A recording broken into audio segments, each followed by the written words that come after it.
Atentado terrorista en el norte de Bogotá. Al menos 5 muertos y 18 heridos.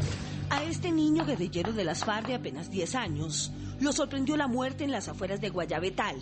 Deja ver la manera indiscriminada en que los grupos armados instalan mangueras para extraer ilegalmente. Determinaron que ese era el lugar a bombardear. 2 meses y medio después del ataque militar, aún se encuentran restos humanos. Se fue el incendio que provocó uno de los 2 atentados con explosivos contra oleoductos en Barranca Bermeja, que se atribuyó a la guerrilla del ELN. Cuando recibió los restos de su hijo muerto en el bombardeo de San Vicente del Caguán. Ante la conmoción del atentado terrorista y los heridos que dejó, razones de lo que muchos ya denominan como la muestra más clara de un Estado fallido. Militares, el bombardeo fue certero para dar de baja a Gildardo Cucho, donde también murieron al menos 8 menores. A convertir a los niños en prisioneros combatientes.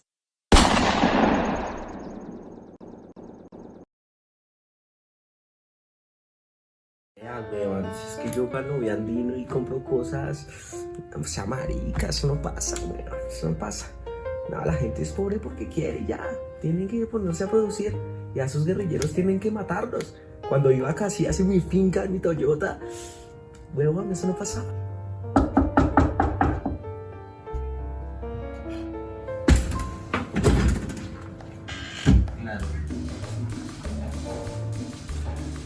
¿Es aquí?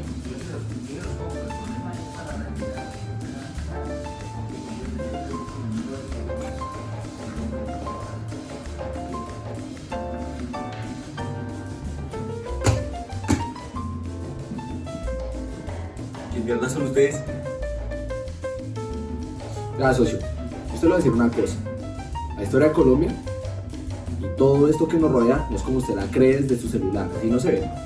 Aquí mi compañero le va a mostrar realmente cómo es el asunto. Adelante. Mira, basura, solo te voy a decir una cosa.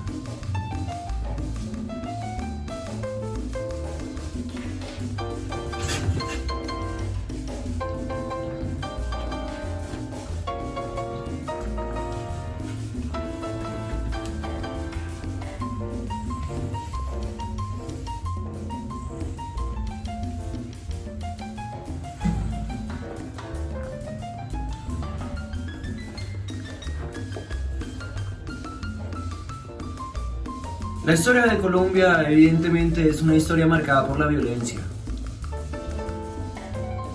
configurada por la violencia.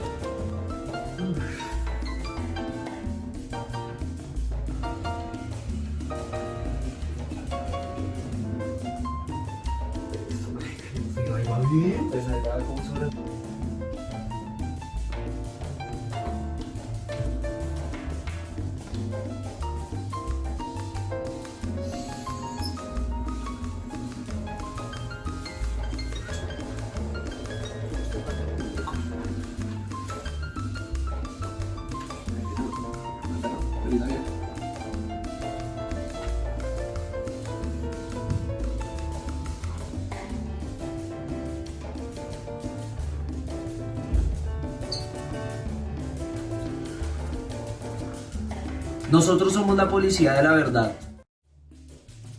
Policía de la verdad, como si eso existiera. Solo hay 2 cosas ciertas en este video. 1, que la historia de Colombia es una historia de la violencia. Y 2, que cualquiera que diga ser policía de la verdad es un enfermo, desprolijo, sucio e incoherente.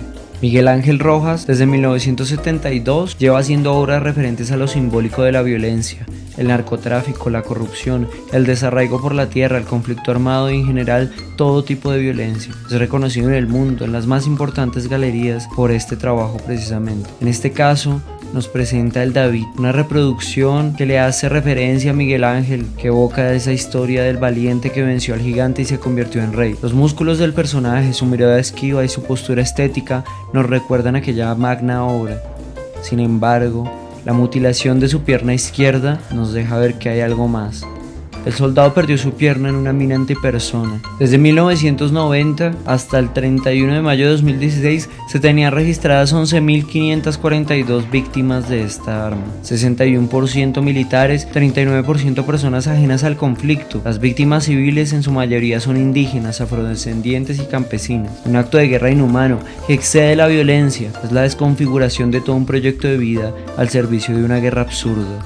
A lo largo de una visita por el Museo Nacional, es evidente que este país es hijo de la violencia. Se evidencian dos grandes bandos que hablan de una cuerda de mentiras, creyéndose distintos, pero en el fondo siendo iguales. Solo personas que están dispuestas a hacer cualquier cosa por legitimar el poder de una idea. Para el 2020, haciendo el conteo desde 1958, se registran más de 9 millones de víctimas del conflicto, de las cuales se le adjudican un 40% a los movimientos paramilitares, un 25% a los guerrilleros y un 8% a los agentes del Estado. Lo preocupante es que más de 5 millones de estas víctimas no eran combatientes, eran civiles.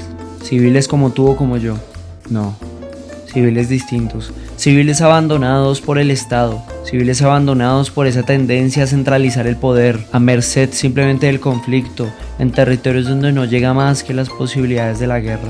No obstante, para ello precisamente está la obra de arte. La reparación del arte es distinta a la del perdón o a la reparación económica. Es un acto para la posteridad, es un mensaje que queda anclado en el tiempo, esperando y suplicando que no se repitan los vejámenes que representa. Ver a los ojos al espectador y recordarle que la tierra en la que está parado está labrada con sangre.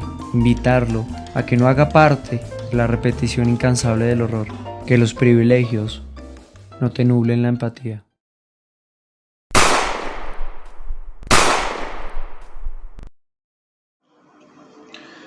Mi nombre es Felipe Galvis y afortunadamente nunca he sufrido por nada y nunca me ha faltado nada. Derechos fundamentales como la comida, el estudio o la vivienda los he tenido, que sí, son derechos fundamentales, sin embargo en Colombia es todo un privilegio. ¿Y esto es por qué? Porque nuestra historia siempre ha sido manchada por la sangre de la guerra. El caso perfecto, yo podría ser perfectamente Kimi Pernia, la líder de la tribu indígena del Sinu en Veracatio, que esa mujer nació literal con el propósito de ser la líder de la tribu, pero no, fue agarrada por las manos de la guerra. En 1970 fue encarcelada injustamente por supuestos nexos con la guerrilla cuando no era así.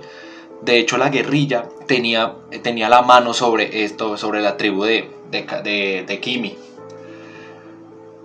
Y bueno, pues el resto es historia. Ya en 2001 fue desaparecida forzosamente y posteriormente asesinada, ¿cierto? Y yo creo que nadie quiere eso. Yo creo que esa muchacha lo único que quería era tener a su tribu contenta, tener a su tribu en paz, ser feliz. Y qué tal si a ella le gustara la cocina, si le gustara, no sé, hacer ollas, le gustara la cacería. No lo pudo hacer precisamente por estos nexos con la guerra que nos ha atormentado hasta el día de hoy. El hecho de no tener chance a una vida digna por culpa del gobierno, por culpa de la guerra que hay en todo este territorio nacional.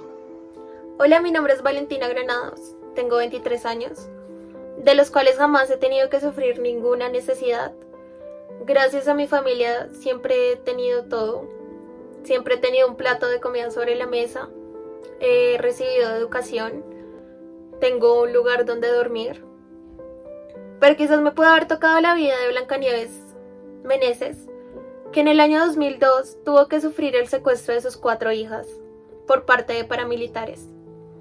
Ella recuerda muy bien estar en la cocina haciendo el almuerzo en el momento en que uno de estos hombres ingresó, y lo único que le dijo fue que se iba a llevar a sus hijas y que no podía hacer nada al respecto.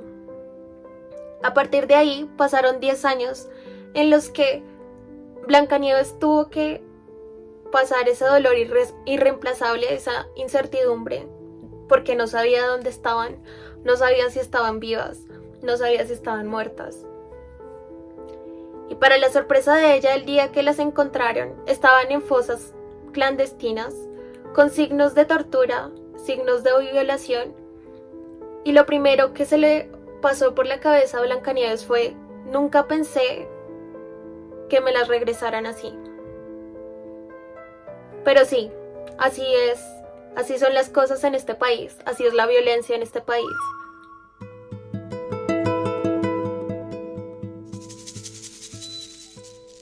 Nubes que reflejan el dolor que ha inundado mi raíz.